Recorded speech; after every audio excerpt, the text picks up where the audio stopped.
Hi, I'm Kathryn. I'm Theresa. And we are the co-authors of the book, Pass the Baton, Empowering All Music Students. Our goal is to share stories of educators who are passing the baton and empowering their music students. We want to help teachers create music lessons that transform students from passive consumers to vibrant creatives. All right, welcome back and hello, everybody. Thanks for joining us today. Kathryn and I are really pleased to have a friend that I've known for a couple years now. Mandy is here, and this is exciting because, Mandy, you've been like an internet friend, but we're actually going to get to meet in person soon, which is really exciting. Cool. So Mandy, will you go ahead? Can you introduce yourself? Tell us a little bit about, your teaching experience and what you're up to. Okay, so my name is Mandy, and I am a band teacher, but I'm an international band teacher. So I don't stay in the same place year on year. I usually stay in the same place for 5 or 6 years, and then I move on. But when I move on, I'm not in the same district anymore. I usually change countries. So I have taught in the Middle East, in Qatar. I have taught in Hong Kong, and I have taught in Beijing. So, and I guess before I went overseas, I was teaching in Canada too, but that's not nearly as exciting. Awesome. Well, very, very exciting. Thanks. Yeah, and I think one thing you had talked about that when you have gone from different places, one thing you've kind of kept is having students plan a concert. So maybe could you help us understand like what inspired you to do that and what does it look like? So when I started teaching, I was kind of like the last of that old school mentality of the teacher does it. The teacher is right. The teacher does everything. Mm-hmm. And when I went overseas, a lot of overseas schools are very progressive. Not all of them, but a lot of them are very progressive. And one of the first schools that I was in, they were very much not in favor of that sage on stage approach. And they wanted a lot more student involvement, which I struggled with because when you go through university and they're teaching you how to be all and end all, and then being told can you just step over there? Yeah, we're just going to focus on, and it's kind of like, whoa, hold on. You're going to give some kid who hasn't even finished high school yet control of my group? What? Like, I just did 7 extra years of schooling here. Come on. But I did eventually see the benefits to it. And so this project of having the students do their own concert grew organically. So it didn't start off with, right, guys, you have to do a concert. I'm going to go get coffee. See you in 3 months. It was very much a gradual thing where first I would ask them for their input on what they were wanting to do in terms of music to play. And so I would program most of the concert, but then there'd be a few selections that they wanted. And it didn't always fit. Sometimes we were doing Jupiter, and the next song was Disney classics. But I felt like when they had that say and that input, they really got into it. And oftentimes Disney classics sounded better than Jupiter because they were practicing it 16 million times a day. And it got to the point where when I was in the Middle East, I could only order music once per year. Mm. And you actually order a year ahead.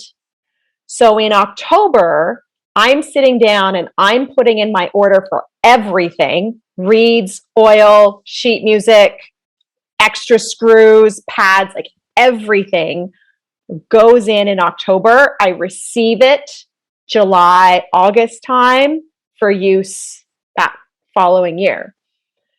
So my kids would start coming to me in September with requests. Being like, hey, I was listening on to this. Can we order this? Can we do this? Can we do this? So that's where it started, is to getting them. And then I started to release that control. I was more comfortable with standing on the side And I started to give over more and more. And actually, this last couple of years when I was in Beijing, I released almost everything to the students. So I still acted as a go-between between the students and the admin. And sometimes that go-between was just to set up the meeting and then stand silently to the side while they're actually having the dialogue. But like it was a really powerful thing for them. And it ended up being a full unit. So they got to have a say on the music. They didn't get final say because we didn't always have everything in stock. Or sometimes it would be like, okay, well, you guys really want to do this. We don't have it in stock. Do I have enough money personally to be able to order this in? Can I get it as an e-print? Or is it going to take 8 weeks to get on a boat and get over here? But I was working with more senior students at that point. So it was like my grade 8 to 10s were the ones that were working on this. And I had kids in charge of publicity and making posters and stuff like that. I had kids in charge of food. I mean, what teenager doesn't like to be in charge of food? And, they were organizing others to bring things and talking with the cafeteria people to have plates and napkins and stuff like that. I had kids who were researching the music to be able to make little background notes on them. And we didn't do a program that was paper. We did just digital slides. So we had that. We had MCs. Our MCs, our concerts were always bilingual. So, and that's something that is really important to me. No matter what school I'm in, I always want to have a bilingual concert going on. I would have students acting as stage managers, getting equipment on and off the stage for the various groups. That was definitely very difficult for me. That was probably the last thing I let go of. And that was probably one of the most difficult things for me to let go of because, if you don't have a good stage manager, your concert starts to run long and then your audience starts getting squirrely and then you're just like, oh no.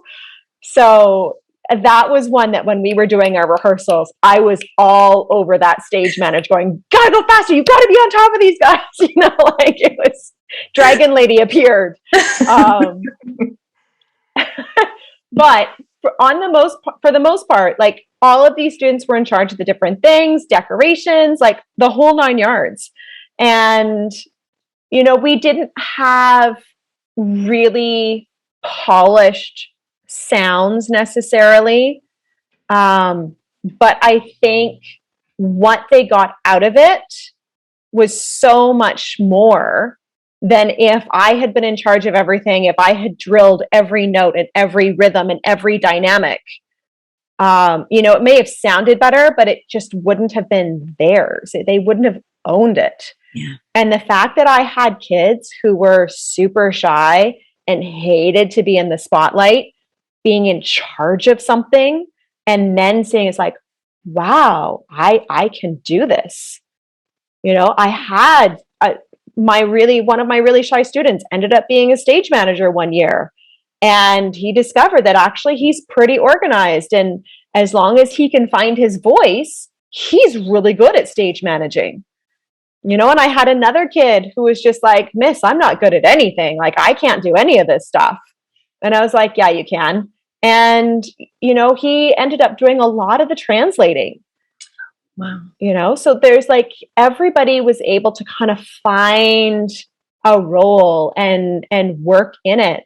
And no, it wasn't always perfect. I did have a few kids who didn't buy in, and they didn't pull their weight and they ended up letting their groups down.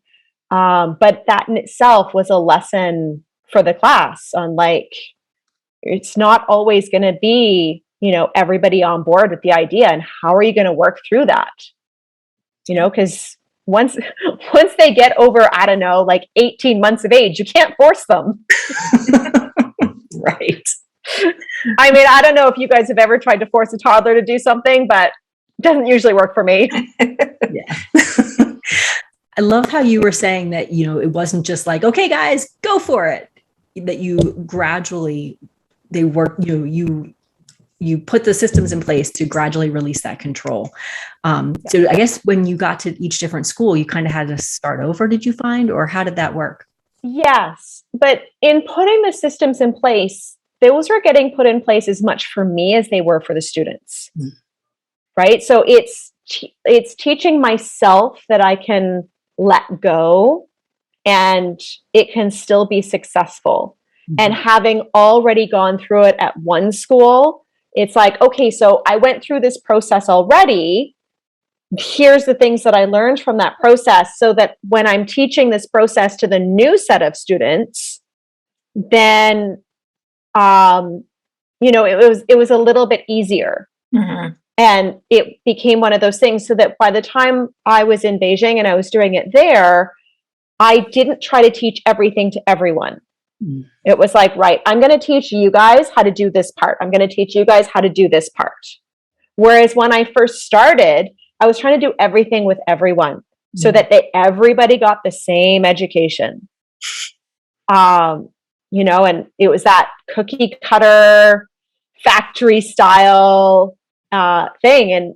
And I do, and there's still, to some extent, I still do struggle with the fact that, like, is everybody learning the same things? Or like, am I letting somebody down by having different people in different groups and focused on different things? There is a part of me that still struggles with that, because I'm thinking like, oh my gosh, what if that kid should have been in that group over there? What if they would have done better if they had been the one choosing the music? What if they had done better if they were a section leader? Like, I'm constantly second guessing myself on that. But until somebody just gives me that crystal ball that I ordered off of Amazon already, then, I'm not going to know for sure.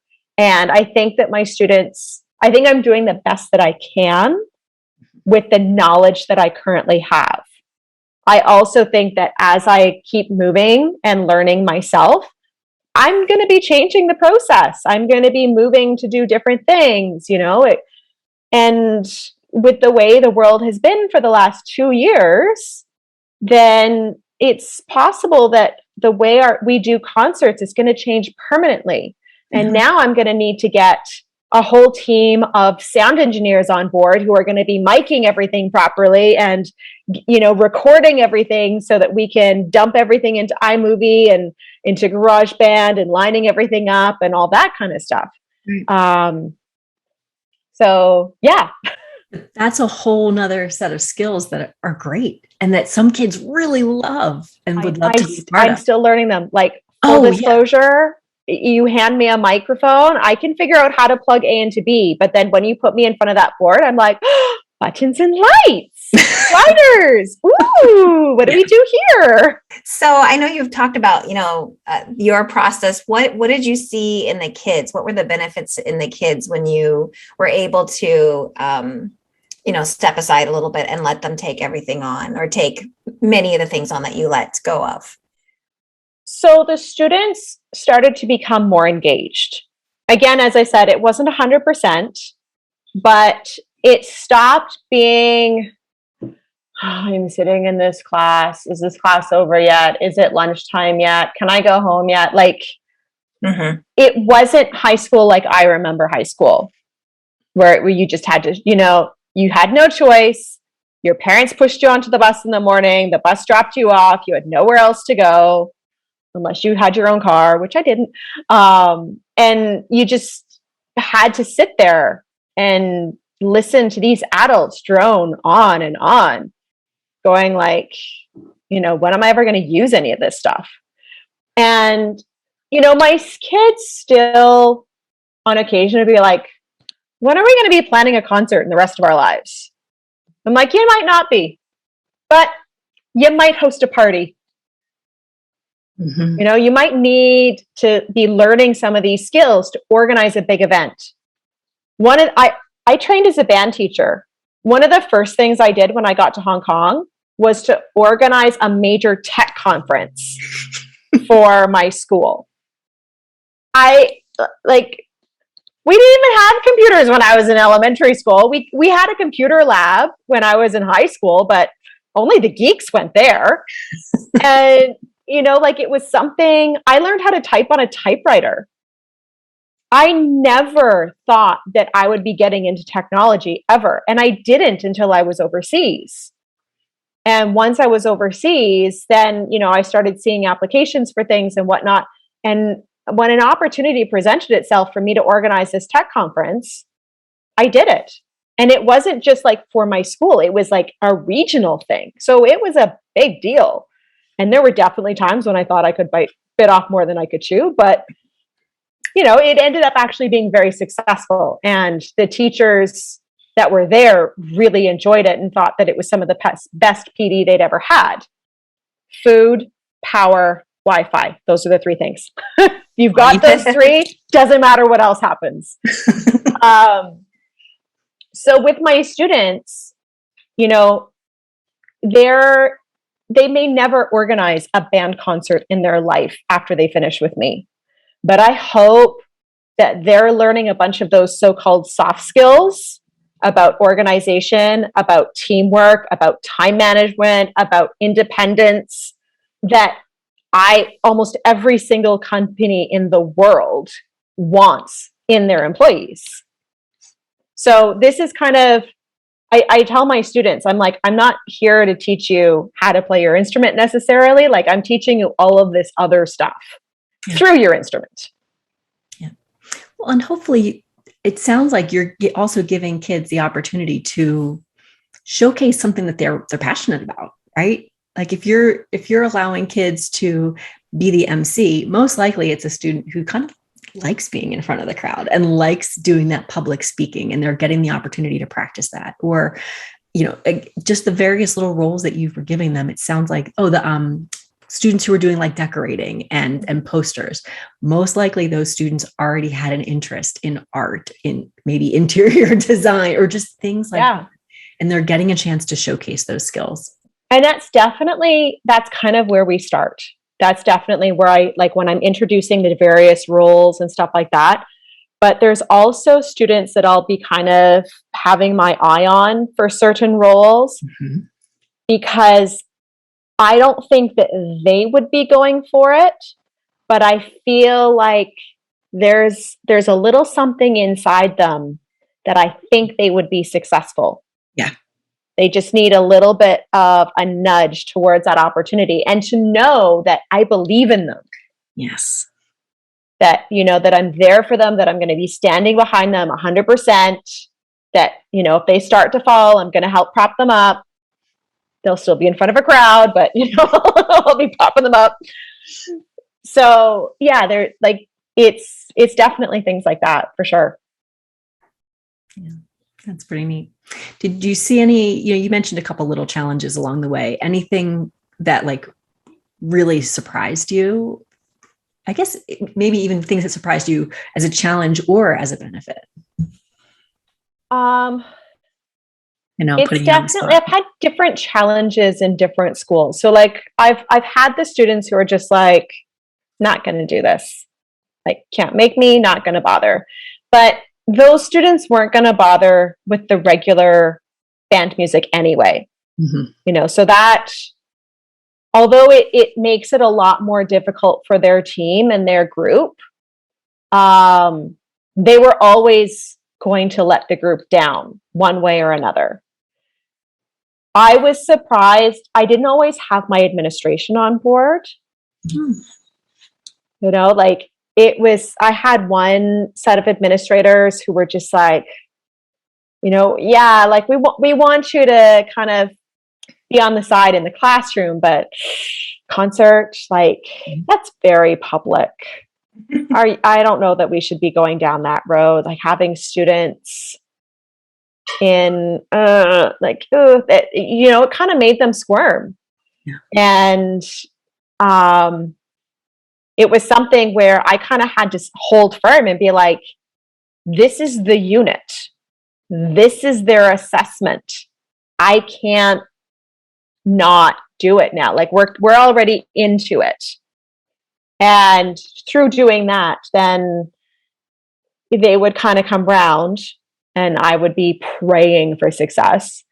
so that we'd be able to do it again the following year or the following semester.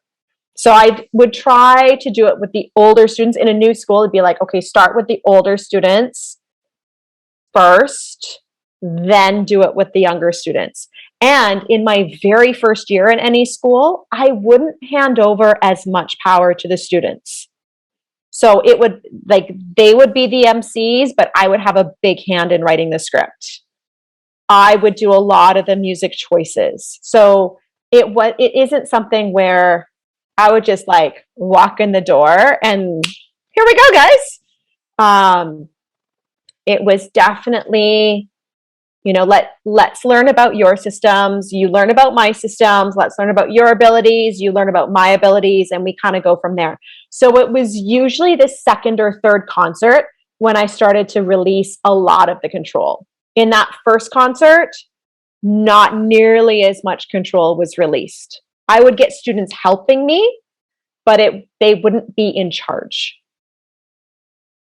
Yeah, and I think too, when you see kids in concerts like that, like you can't help but see the enthusiasm that comes out of their product, even though their product may not be that perfect product. And as adults, we're so stuck on that product, and and admin too. Whereas when you start to see, but like what the kids look like and sound like, and their enthusiasm, and I think sometimes it's helped when I share to my admin before they come, like when, just so you know, the script, the idea, the costumes, the lighting, all done by these students. Here's the backstories. It's so awesome. And then I think they start to appreciate that too, because then, they're seeing all that behind the scene work. Whereas an educator, like, how do you not appreciate all of that learning and process that happened, right? Yeah. Where when sometimes you see a product, you don't know all that, Yeah. And that's certainly something that I make sure the parents know walking in the door. It's like, your kids did this A through Z. Like, this is not on me. So it's like, you guys need to really pay attention and know that it's their work. And similarly, like at the concerts, I try to blend into the background. Yes, I'm on the podium, but I am not the one addressing the audience. Like, I pretty much keep my back to the audience almost the entire time. I stay focused on my kids. It is their moment. It is their concert. It's not about me. And at the end, I get them to stand up and I stand beside them, and we do our bow, but that's like pretty much the only time that I'm actually facing the audience. And it's to the point where I will have staff members come up to me and be like, "Oh, it was such a great concert last night." And I'll be like, "Oh, you were there?" Because I don't know who's in the audience. I just assume it's all the parents. Mm-hmm. So what advice would you give another teacher that's wanting to start or try something like this? I know you've said starts, don't just, hey kids, here we go. But what would you start with? I would start with them in terms of music choices. What do they want to play?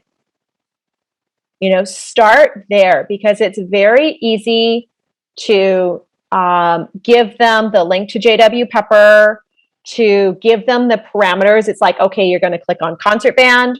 You're going to click on grade 1. Oh, and that's the other thing I should say. All of these schools that I've been at, I've started their band programs. So they might be my grade 10 students, but they're playing grade 1 music, right? So like, I am doing this with beginners.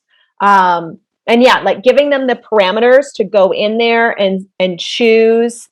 And what I've been doing the last few years is incorporating technology. I've been lucky enough that most of the time I'm at schools that are in with one-to-one programs. It was actually only this last year that I was in a school where they didn't have technology for the kids, but a lot of the students brought their own in. And I would basically set up Microsoft Teams. I was in Beijing. Google's illegal. So I'd have on Microsoft Teams, and I would put in a conversation starter. It's like, okay, what music should we be playing? And each student was required to put in 2 different pieces that they thought we should play. And they would basically copy and paste that link over. I encouraged them to write a little blurb about why we should play it, but I didn't go over the top in insisting upon that, because all of my students are not just learning their instrument, but they're also learning English. And so it was, for me, it was like, if you can listen and know that this is good for us, like, I'm going to be happy with that. And then we would just go through, and their homework that night, instead of practicing their instrument, their homework would be to go through, listen to all of those songs, and upvote the ones that they really liked.